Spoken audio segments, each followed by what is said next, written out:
Réveille-toi, l'émission qui reconnecte à l'essentiel, présentée par Valérie Karchi, coach artiste de l'âme et conférencière, fondatrice de Wake Up and Smile. Mes très chers auditeurs, bonjour, ravi de vous retrouver pour cette nouvelle émission Réveille-toi qui éveille et réveille des dimensions encore insoupçonnées en vous et reconnecte à votre essentiel. Aujourd'hui, je suis enchantée d'accueillir un homme qui a découvert l'astrologie et la spiritualité au cours d'un voyage initiatique au Maroc à l'âge de 21 ans. Mais à l'époque, sa passion était plutôt la musique. Ainsi, des rythmes de batterie aux rythmes planétaires, il a su mettre à profit son sens de la mesure et du temps. Écrivain, professeur d'astrologie, astropsychologue et spiritualiste, il vient nous présenter son ouvrage « Il est temps que l'on s'aime ». Bienvenue Patrick Gianni. Merci de m'accueillir, Valérie. Avec grand plaisir Patrick, comment allez-vous? Je vais très bien. Génial. C'est une pleine lune, donc les pleines lunes, généralement, il faut se montrer, alors je me montre. Exactement. On est en bon aspect aujourd'hui, effectivement, nous sommes le 30 novembre, nous enregistrons cette émission avec Patrick, et donc c'est une pleine lune. Alors une pleine lune en quoi aujourd'hui, Patrick? Une pleine lune dans l'axe Sagittaire-Gémeaux, donc très tendue, très speed, mais très intéressante. Bon, voilà. Parfait. On va faire une belle émission alors aujourd'hui. Je l'espère. Alors pour commencer l'émission, Patrick, je vais vous poser une question rituelle de l'émission. J'aimerais savoir quel a été votre plus grand réveil dans votre vie. Oh, j'ai eu plusieurs réveils, je crois. Quelquefois, je dis que j'ai eu plusieurs vies, mais c'est vraiment ça. Mais c'est vrai que le réveil, on peut dire mon premier réveil très important, ça a été l'astrologie, puisque j'étais musicien. Comme vous avez peut-être lu dans ma biographie, j'ai joué avec Jacques Higelin, j'ai tourné avec lui et Bertignac à l'époque, voilà, donc j'étais jeune. Et vers 29 ans, tout d'un coup, j'ai senti qu'il y avait quelque chose qui allait changer dans ma vie. Je sentais que la musique, bien sûr, n'était plus autant importante pour moi parce que je sentais un appel vraiment de qu'est-ce que c'est que ma mission de vie, mon chemin de vie, quoi. Hein. Et là, effectivement, il y a quelque chose qui est venu du ciel, très probablement. L'astrologie m'est tombée sur la tête, on peut le dire. Il y a une amie de ma sœur qui avait des livres d'astrologie et qui lui avait dressé son thème. Et elle avait fait que recopier certains passages d'un grand astrologue qui s'appelle André Barbeau. Mais ça m'a interpellé. Je me suis dit, mon Dieu, mais vraiment, c'est très parlant, alors elle ne la connaît pas vraiment. Ce sont des définitions qu'on trouve dans n'importe quel livre de vulgarisation astrologique. Je lui ai demandé, est-ce que ta copine peut faire la même chose pour moi? Il a posé la question, mais elle a dit, oh non, ça m'intéresse plus. Si ton frère y veut, je lui passe tous mes livres. Donc, je me suis retrouvé avec tout ce qu'il fallait pour dresser un thème, pour interpréter un thème. Et là, je m'y suis mis. Et pendant un mois, je n'étais que là-dedans. Je sentais que c'était quelque chose que j'avais déjà vécu, que j'avais déjà certainement pratiqué dans une autre vie. Ça m'est revenu naturellement. Voilà. Donc, ça a été, oui, on peut dire que ça a été un éveil important dans ma vie, oui, le premier. Après, il y en a eu d'autres. Justement, dans cet ouvrage, Il est temps que l'on s'aime, vous parlez d'un autre éveil que vous avez eu en 2012, qui a été quand même 45 secondes d'éternité. J'ai beaucoup aimé cette magnifique phrase parce qu'on sent l'infini et en même temps ce temps-là qui peut être vraiment très furtif et finalement être une éternité. J'ai beaucoup aimé ces trois mots en fait, qui sont très intéressants. Et en 2012, effectivement, vous en parlez au début du livre. Qu'est-ce qui vous est arrivé en 2012? Quel réveil vous avez eu à ce moment-là? Eh bien, j'ai eu un infarctus. Je m'y attendais pas du tout. Personne ne s'attend à avoir un infarctus de toute façon. Mais ça a été, oui, un réveil important puisque là, j'ai non seulement compris quel était mon chemin de vie, je le savais déjà, mon chemin de vie, je savais qu'il était tracé pour être dans la spiritualité, l'aide à autrui. Hein. Donc c'est pour cela que j'étais devenu astrologue. mais là, il était plus important car il m'a fait entrevoir vraiment ce que c'est que cette éternité, justement, cette notion de temps transcendé et aussi, surtout, l'amour que je découvrais, une facette de l'amour inconditionnel que je n'avais jusque-là pas appréhendé du tout et qui m'a vraiment transformé, quoi. Ça a été terrible en même temps parce que bon, j'ai failli mourir, Oui. mais voilà, c'est comme si c'était une renaissance. C'est exactement ça, voilà. Alors justement, on a vraiment 3 grandes thématiques dans ce magnifique ouvrage, Il est temps que l'on s'aime. Alors le premier, c'est il est temps que l'on s'aime soi-même. Mhm. C'est ça un petit peu, la mesure de soi-même à l'intérieur de nous. Puis après on va aborder toute la partie Il est temps que l'on s'aime entre nous. Donc où là, on ouvre déjà, notre entourage, on ouvre à l'extérieur de nous. Tout Et à fait. puis en troisième partie, alors c'est toute la subtilité de cet ouvrage et c'est ce pourquoi j'ai voulu vous inviter pour l'émission, parce que l'émission est toute en subtilité, éveil, le réveil, c'est toute une danse comme ça. Cette troisième partie, c'est Il est temps que l'on s'aime, S-E-M-E. Vraiment Voilà. que l'on s'aime, et puis après qu'on puisse récolter. Donc, on est vraiment. Donc là, j'ai envie qu'on commence déjà par cette première partie qui, je pense, effectivement, c'est prépondérant, la première phase. Et je pense que beaucoup de monde aujourd'hui commence à saisir les subtilités et l'importance, c'est essentiel d'aller voir en soi ce qui se passe, aller opérer une danse en soi, voir un petit peu ce qui se passe. Parce que vous dites, vous, le frein à notre évolution alors spirituelle, etc., est le non-amour de soi. C'est le plus grand Mhm. frein qu'on ait. Tout Et à fait. finalement, vous invitez à vraiment aller, toucher à cet amour de soi, alors qui peut être très conceptuel dans notre société de développement personnel où on fait qu'en parler. Mais moi, j'aimerais avoir votre regard, votre empreinte à vous sur qu'est-ce que l'amour de soi finalement, parce que vous partez du corps physique, cette merveilleuse machine, vous parlez de la nature bien sûr, Oui, et puis de cette poussière d'étoiles finalement qui nous compose. J'ai beaucoup aimé parce qu'on a vraiment toujours ce rapport au céleste avec vous qui amène vraiment une profondeur intéressante. Comment vous pouvez le définir, vous, cet amour de soi? En quoi il est temps que l'on s'aime soi-même, j'ai envie de dire? je crois qu'il faut tout d'abord partir de soi, parce que si on cherche déjà à se faire aimer alors que l'on ne s'aime pas, c'est peine perdue, hein. Ça marche On va pas, hein? toujours tomber sur des voilà, on va toujours tomber sur des personnes qui nous renverront une image de nous qui n'est pas la bonne, alors que lorsqu'on s'aime soi-même, ça signifie qu'on va déjà être plein de sollicitude, de tolérance à notre égard. Et je crois que c'est là le point le plus crucial, parce que souvent les gens sont idéalistes. On est dans une société qui nous renvoie une image toujours du merveilleux, de la beauté, de la compétition, du top, des tops. Alors bon, on a tendance un peu à s'auto juger, vous voyez. Alors que lorsqu'on s'aime d'une façon tout à fait naturelle, qui est l'acceptation finalement de tout ce que l'on est, avec nos parts d'ombre, avec nos parts de lumière, avec nos défauts, avec nos qualités, qu'on réunit tout ça en une seule chose, on s'aperçoit que effectivement, on est quelqu'un d'aimable dans le sens le plus juste du terme, vous voyez. Et Ouais. quand on est vraiment aimable, eh bien, on irradie quelque chose qui va attirer des personnes qui seront en phase avec nous, hein, Résonance?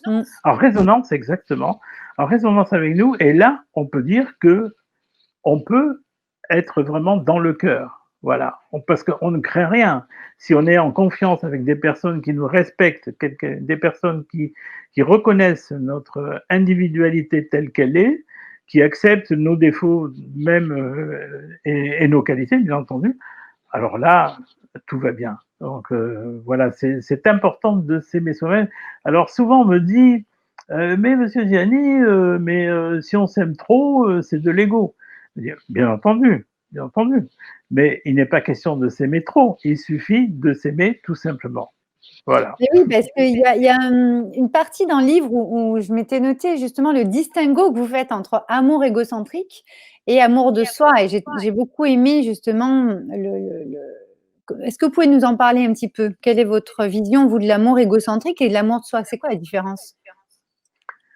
Eh bien, c'est très subtil, mais c'est tout de même flagrant lorsqu'une personne est dans l'ego, qu'elle ne fait que parler d'elle-même, qu'elle dit moi je en permanence, qu'elle ne vous écoute pas parler, qu'elle prépare ses réponses pour vous convaincre de chose.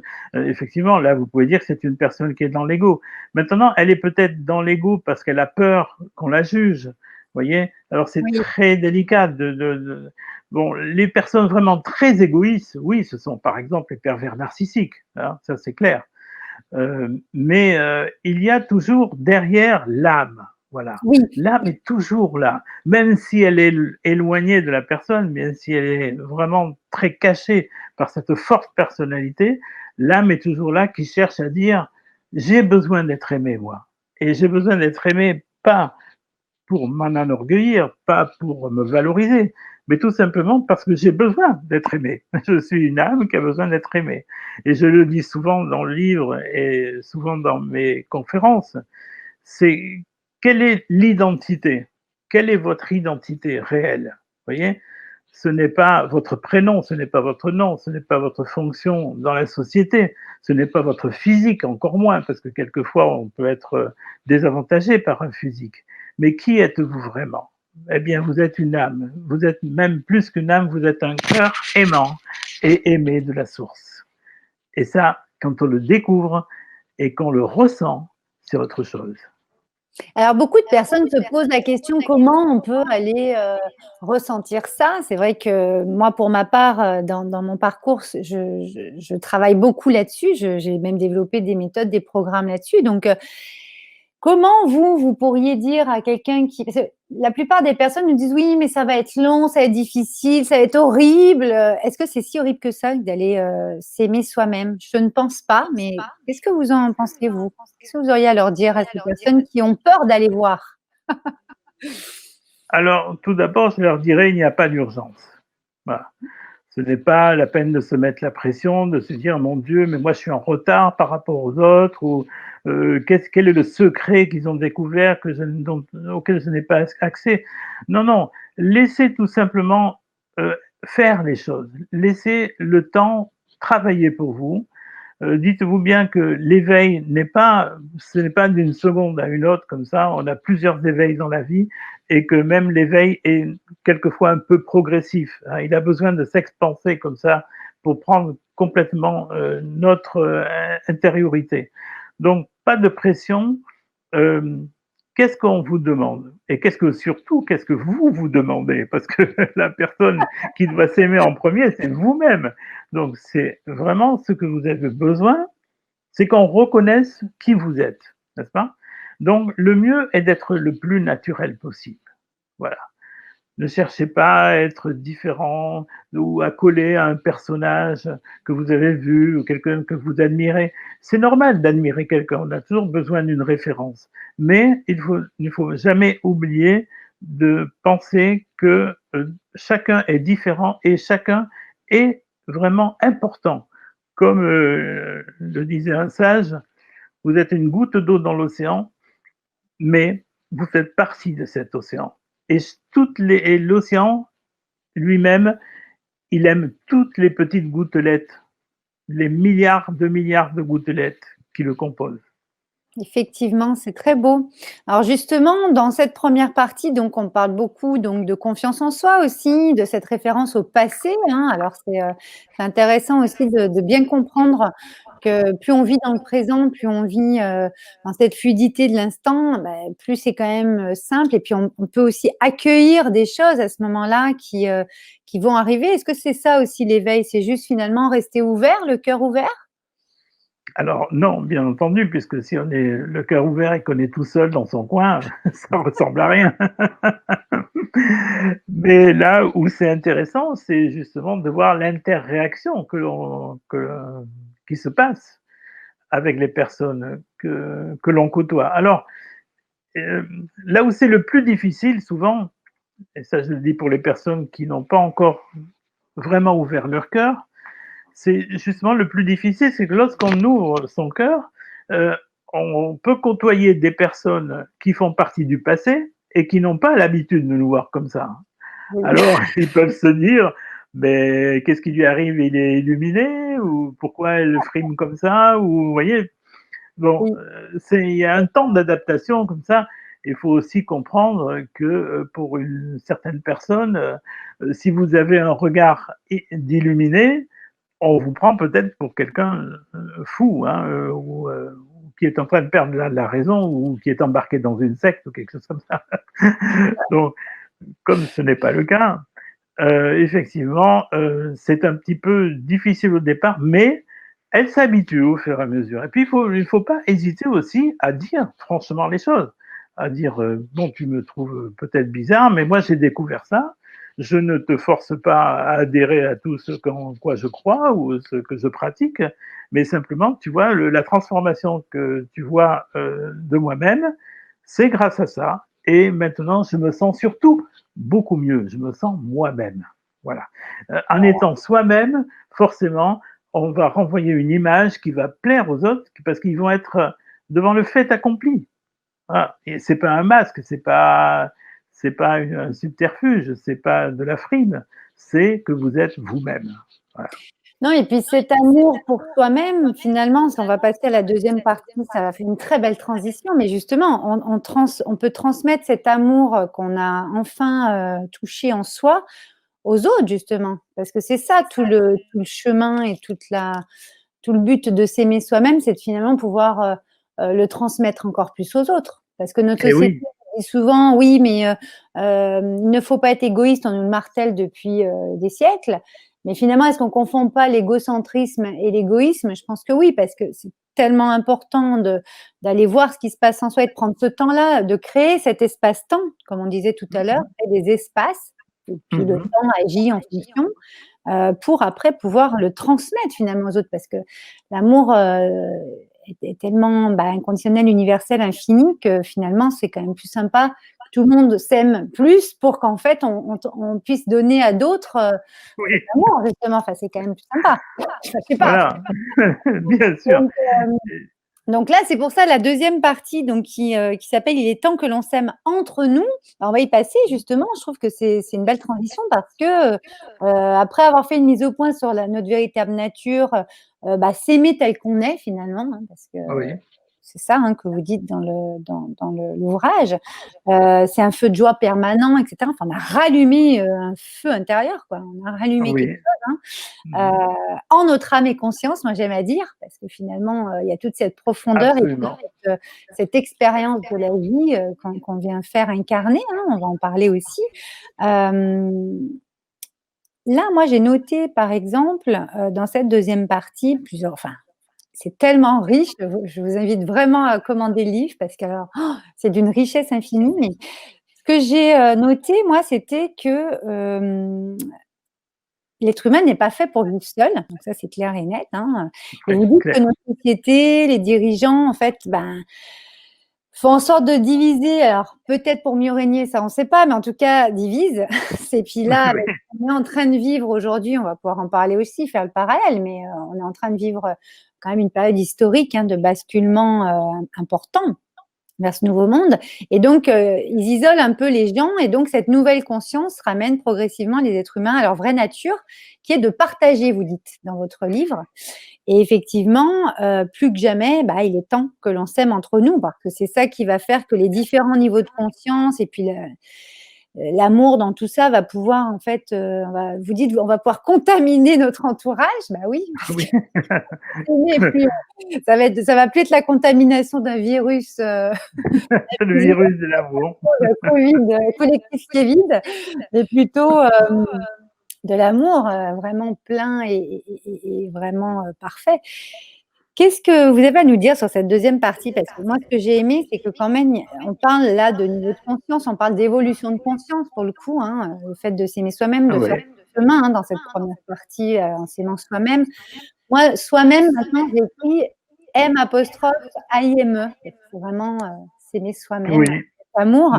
Et qu'est-ce qu'il en est là, par exemple, au niveau de l'évolution des consciences, au niveau de cette, évolution tout court? Parce que là, comme je disais, on vit quand même une période spécifique qui vient nous amener un immense message, quoi.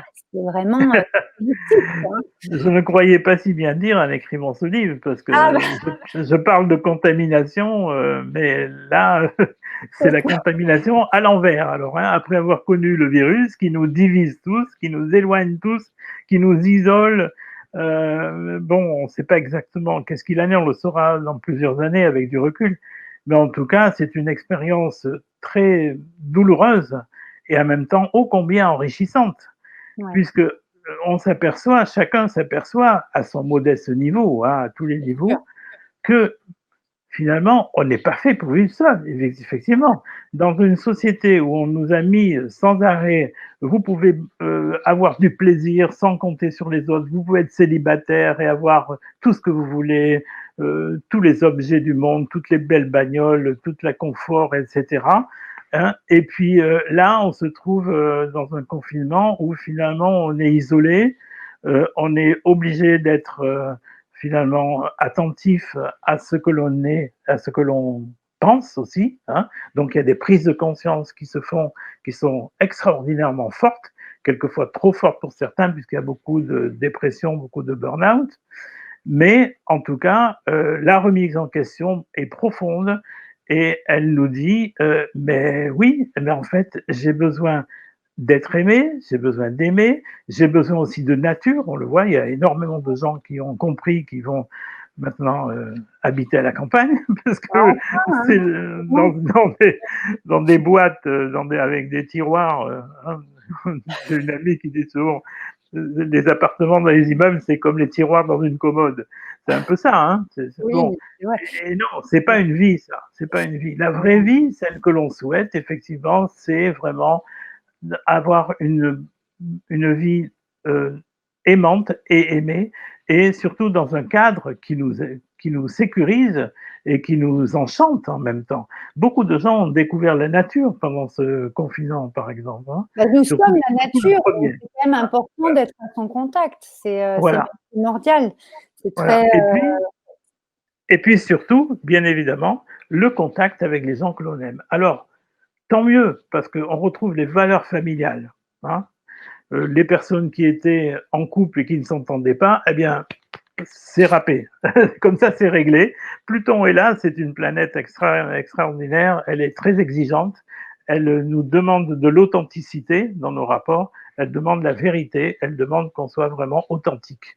Donc, comment on peut être authentique avec une personne avec laquelle on ne s'entend pas? Eh bien, comme ça, voilà. Il est là pour, on l'appelle aussi le grand justicier, hein, Pluton, c'est mais pas oui, pour rien. sûr. Donc voilà, il y a une affaire comme ça qui est que les choses, finalement, c'est une sorte de purification que l'on vit, hein, au niveau individuel et au niveau planétaire aussi. Donc là, les gens se redécouvrent et redécouvrent aussi leurs sentiments et se disent j'ai besoin effectivement d'être dans une relation authentique. Et si elle ne l'est pas, eh bien on va parler, on va se redécouvrir, on va se remettre en question, quitte à aller vraiment chercher les ombres de l'un et de l'autre, les mettre à plat et puis en faire quelque chose. Hein, et puis surtout s'accepter, voilà, tel que l'on est, parce qu'on a besoin les uns des autres. On ne peut pas avoir une vie individuellement séparée, coupée des autres. C'est impossible. Impossible. Et là, on est effectivement dans le rapport du cœur qui a besoin des autres cœurs.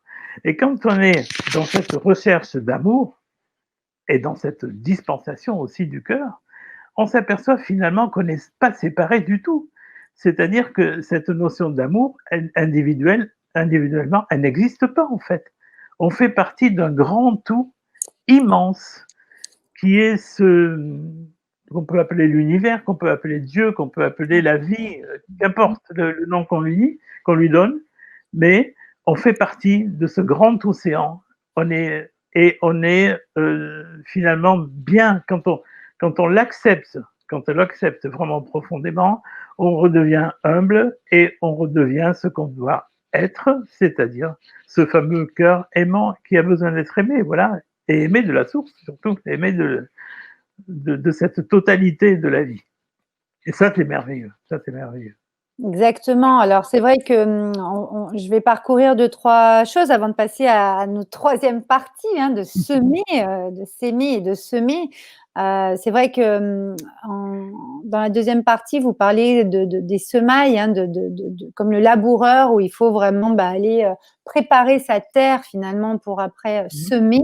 Ce qu'on a besoin. Donc, c'est vrai que tout ce qui est colère, comparaison, impatience, etc., il y a différents points comme ça qui sont abordés. Donc, je vous invite vraiment à aller les découvrir, mes très chers auditeurs. Ça, je vous mettrai le lien en descriptif de ce merveilleux livre. Il est temps que l'on s'aime de Patrick Gianni. Là, dans cette deuxième partie, vraiment, on va aller donc vers le fait qu'il est temps que l'on s'aime autour de nous, c'est-à-dire semer, hein, vraiment faire des semis, aller planter des graines d'amour pour demain.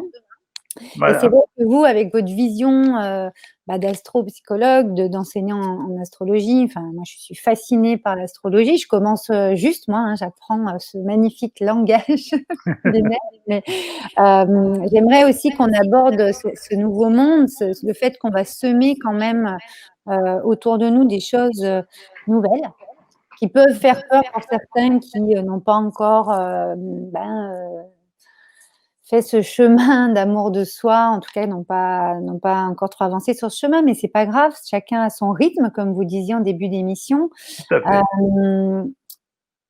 On parle, voilà, vous nous parlez de générosité, de spiritualité sans les dogmes. Ça, c'est intéressant aussi, les religions qui vont vers une spiritualité sans dogme. J'ai beaucoup aimé aussi ça parce qu'on sent Oui. la dualité de cette ère du poisson, on passe à l'ère du Verseau, qui est vraiment en train une grosse bascule qui s'opère. On pourrait peut-être en parler. On bascule, oui. Voilà. Et c'est vrai que le mot spiritualité, déjà, parfois, peut faire peur, en fait. Certaines personnes pensent que ça y est, on est dans des sectes où on est... Qu'est-ce que vous pourriez dire là-dessus? Parce que vous parlez de la spiritualité sans dogme. Moi, j'aimerais bien que vous nous ameniez votre éclairage là-dessus. C'est intéressant, je trouve. Eh bien, je crois que justement, il ne s'agit pas d'être contre les religions, puisque les religions ont été pendant toutes ces ères précédentes utiles à l'homme. Parce que, comme le dit très bien la racine latine de religion, religare, c'est relier. Donc, on avait besoin d'une relation où on était relié à quelque chose de plus grand, de plus vaste, de plus important. Et on était relié grâce à quoi? Eh bien, on était relié grâce à notre âme, toujours pareil. Mais on l'avait oublié. On l'avait oublié, cette âme. Donc, plus les siècles ont passé, plus on est allé dans une religion matérialiste qui nous a éloignés de cette relation au plus grand que soit. Et c'est là où on s'est perdu finalement. L'homme s'est perdu puisqu'on voit l'état de la Terre dans laquelle elle est. Ce n'est pas normal d'être évolué technologiquement, socialement, et de laisser une Terre à l'abandon comme cela, même pire qu'à l'abandon, dans un état désastreux. Donc voilà, il faut reconnaître notre erreur et se dire quelque part, oui, on a oublié la relation que l'on avait avec l'univers et Dieu, quelles que soient nos croyances. Et on arrive à cette période de transition dans laquelle nous sommes, avec finalement toutes les religions qui ont cherché à se mettre en avant et à dire je suis la meilleure religion, ou on pratique la meilleure religion du monde. Et on voit avec l'islamisme, par exemple, qui est un petit peu en retard par rapport à l'évolution de toutes les autres religions, qu'il y a des excès. Pourquoi? Parce qu'effectivement, ça a tellement duré que maintenant, c'est arrivé à un point où, comme à notre époque du christianisme, à la période des guerres de religion, on arrive à des excès où c'est les attentats, où c'est les meurtres, etc., pour des différentes euh, façons de voir les choses, voilà, de voir Dieu, etc. Mais ça va passer, ça. Ce n'est qu'un temps. C'est exacerbé. Ça va vraiment être. On arrive maintenant à une période où toutes les religions vont laisser tomber leur côté extrémiste, leur côté fanatique, et vont donner le meilleur de ce qu'elles ont, c'est-à-dire l'essentiel, c'est l'amour. Parce que toutes les religions parlent d'amour, n'est-ce pas? Voilà, donc le point commun à toutes les religions, c'est le respect de l'autre, c'est la tolérance, c'est l'amour de son prochain, c'est le rapport à Dieu, effectivement, parce que ça, c'est très important, il ne faut pas le nier. Et voilà où la spiritualité, finalement, est capable, à notre époque, une spiritualité sans dogme, est capable de reprendre tout cela et de dire que finalement, n'importe quel enseignement aboutit à l'essentiel qui est l'amour. Et je crois que si on cultive justement cette notion essentielle de l'amour, il n'y aura plus de bataille entre dogmes, entre rituels, entre croyances, etc. Bah, on en revient vraiment à cette première partie de l'ouvrage, de votre livre, de vraiment il est temps de s'aimer soi-même parce qu'on est toujours dans l'amour et effectivement, c'est vraiment toujours en résonance, donc c'est très beau. Alors, au niveau de tout ce qu'on dit là, religion, etc., donc on va avancer. Effectivement, bah, l'émission Réveille-toi, l'émission qui reconnecte à l'essentiel, je l'ai appelée pour ça, parce que l'essentiel, c'est l'amour. Donc, merci de nous le rappeler, Patrick.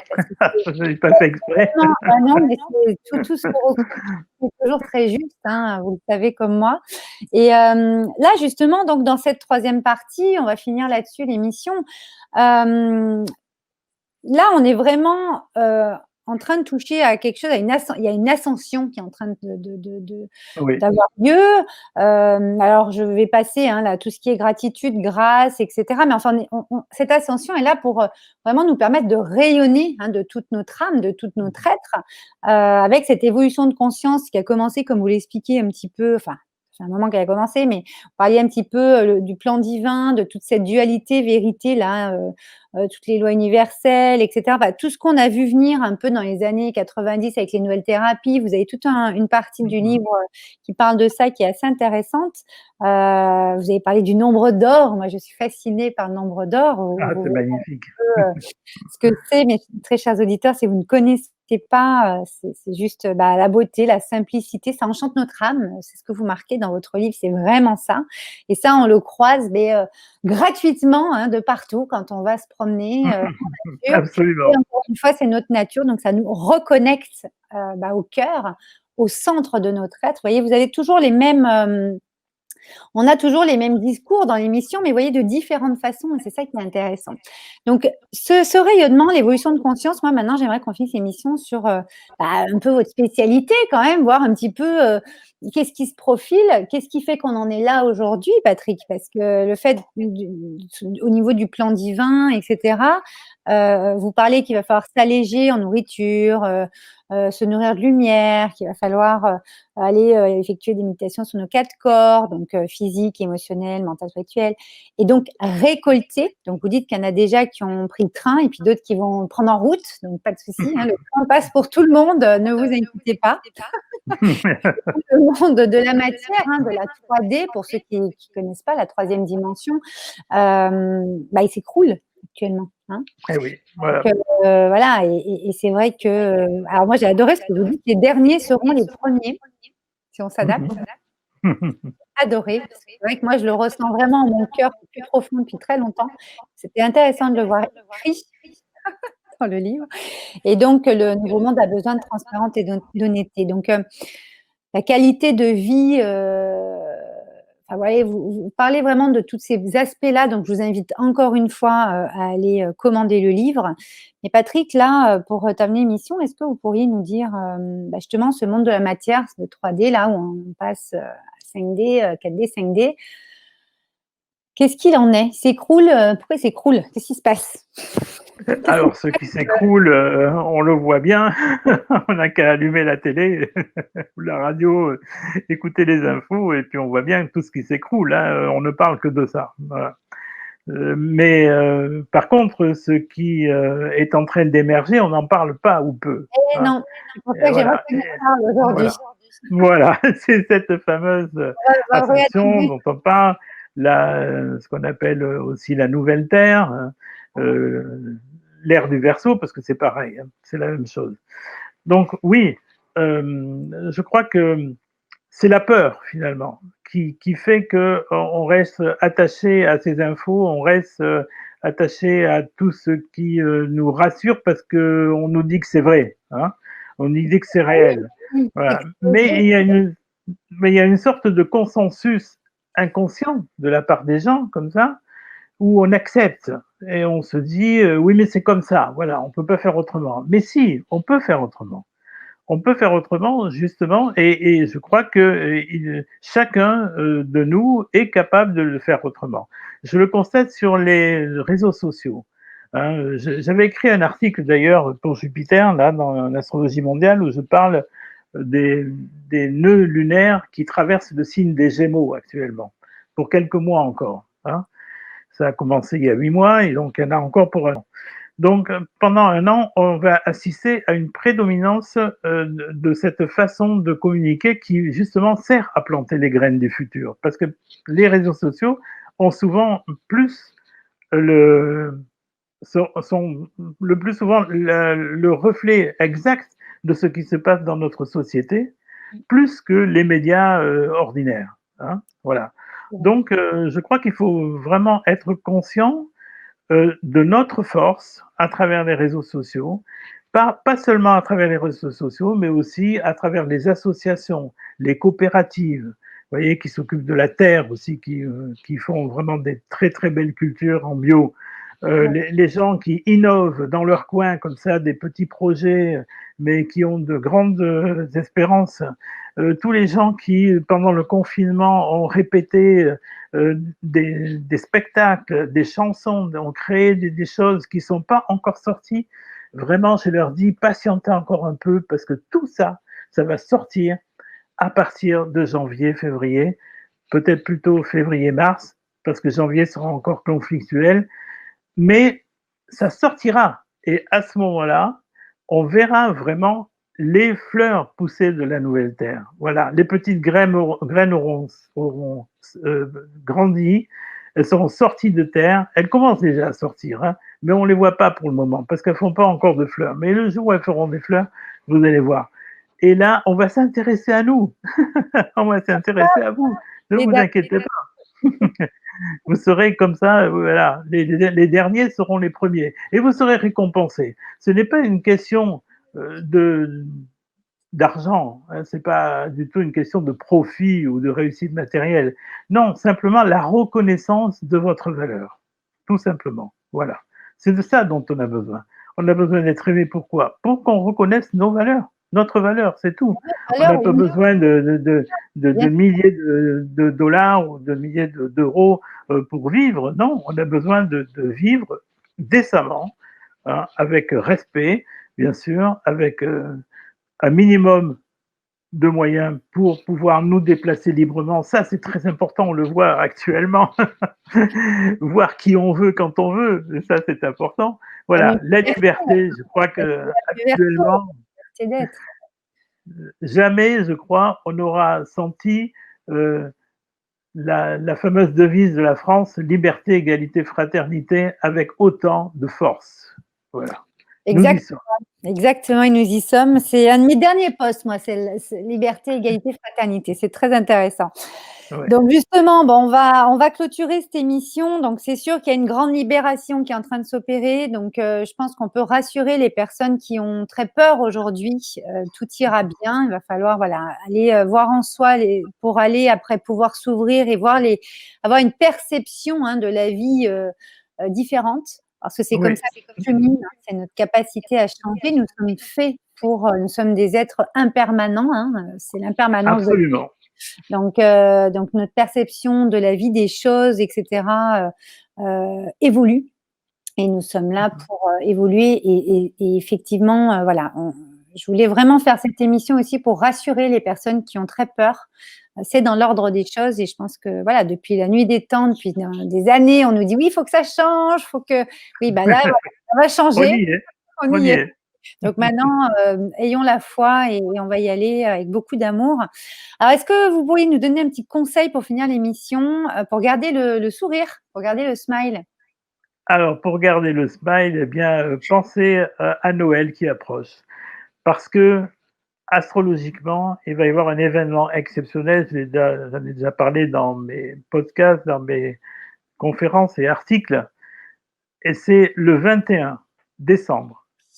Il y aura le matin le solstice d'hiver. Donc, c'est le jour le plus court, et à partir de ce moment, le jour, oui, le plus court, et à partir de ce moment-là, donc, la lumière va grandir progressivement. Donc, le solstice d'hiver, c'est toujours un moment très important, puisqu'on finit finalement la nuit la plus longue, et on va de nouveau être dans la lumière de plus en plus chaque jour.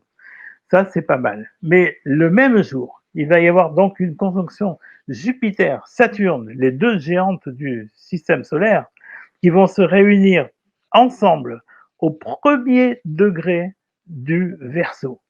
Donc, on va passer, imaginez, ben voilà, vous avez fait le geste, la liberté, parce que là, c'est un signe d'air. On n'est plus dans la terre froide du Capricorne, sérieuse, régentée par des lois, par des choses qui sont cristallisées depuis des siècles, comme ça.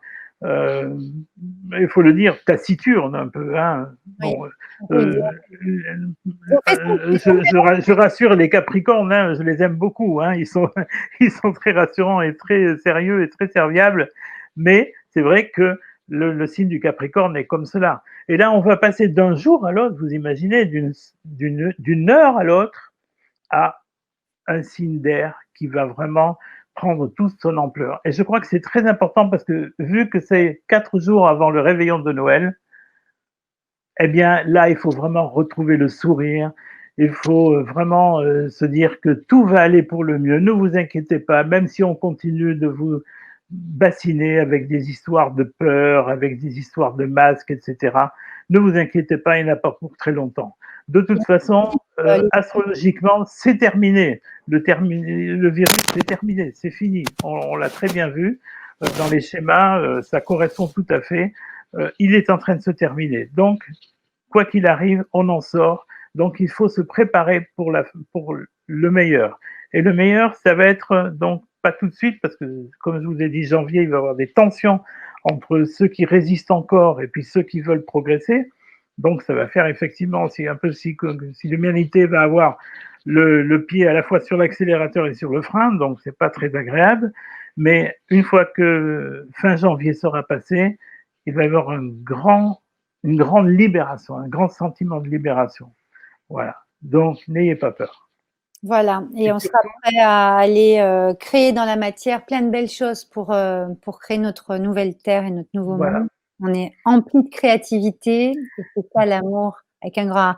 Alors, au niveau de votre actualité, bah, écoutez, je vous invite, mes très chers auditeurs, à aller commander le livre « Il est temps que l'on s'aime » donc de Patrick Gianni aux éditions Jupiter. Je vous mettrai également le lien vers le site de Patrick, hein, qui est juste une mine d'or avec plein de également formation en astrologie, etc. Vous pourrez découvrir tout ça. En tout cas, merci beaucoup, Patrick, d'avoir accepté mon invitation pour venir parler de semer l'amour sur notre terre avec toute la grandeur d'âme que vous avez. Donc, merci beaucoup. Et puis, le mot de la fin sera… un plaisir. Voilà, et puis le mot de la fin, je voulais emprunter, parce que c'est toujours, vous finissez toujours vos posts et vos publications comme ça, et bah, dans le livre aussi, que l'amour et la lumière guident vos pas. Absolument. C'est tout mon souhait. Merci beaucoup à tous pour votre écoute. À très bientôt pour une prochaine émission. À bientôt. À bientôt. Au revoir. Réveille-toi, l'émission qui reconnecte à l'essentiel, présentée par Valérie Karchi, coach artiste de l'âme et conférencière, fondatrice de Wake Up and Smile.